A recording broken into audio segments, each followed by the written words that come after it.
গ্রামটির নাম ছিল সোনাঝিল। একসময় এই গ্রামে সবাই একসাথে মিলেমিশে বসবাস করত, কিন্তু সময়ের সাথে সাথে গ্রামটি বিভক্ত হয়ে পড়ে দুটি পাড়ায়। একটি পাড়া ধনীদের আর অন্যটি গরিবদের।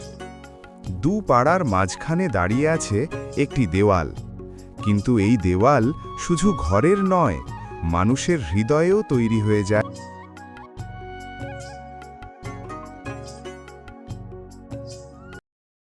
সেই গ্রামে ছিল একজন বালক, তার নাম ইমন। সে এই সকল ঘটনাগুলো নীরবে দেখে বলতো, মানুষে মানুষে কেন এত দূরত্ব?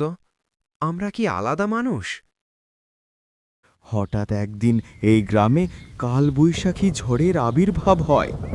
আকাশ কালো মেঘে ঢাকা, নদী ফুলে ওঠে, ভয় ছড়িয়ে পড়ে গ্রামের কোনায় কোনায়, আর লোকজন এদিক সেদিক দূরতে ছুটতে থাকে। কিন্তু ওই ঝড়ের ভয়াবহ খবরে একজন ব্যক্তিকে ভেসে যেতে দেখে সাহসী বালক ইমন আর দেরি করল না। সে দৌড়াদৌড়ি করে চারদিকে তাকায়, কিন্তু কোথাও কিছু ধরার মতো পায় না। তখন হঠাৎ সে একটি লাঠি নিয়ে আসে এবং তা বাড়িয়ে দেয়। লোকটি শক্ত করে লাঠিটি ধরে ধীরে ধীরে নদীর পাড়ে ওঠেন। ভেজা কণ্ঠে তিনি বললেন, বাবা, তুমি না থাকলে আজ আমি বাঁচতাম না। আল্লাহ তোমার মঙ্গল করুন। কিন্তু ওই ব্যক্তি ছিলেন গ্রামের প্রধান।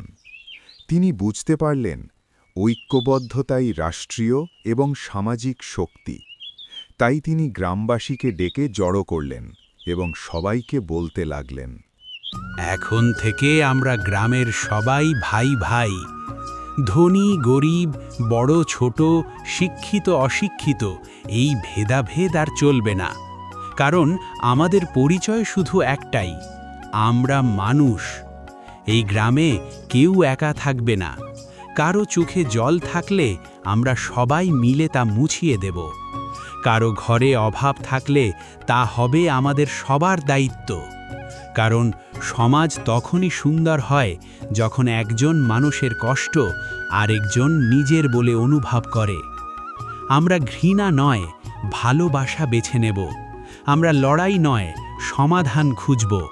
আমরা দেয়াল নয়, সেতু তৈরি করব মানুষের হৃদয়ের মাঝে।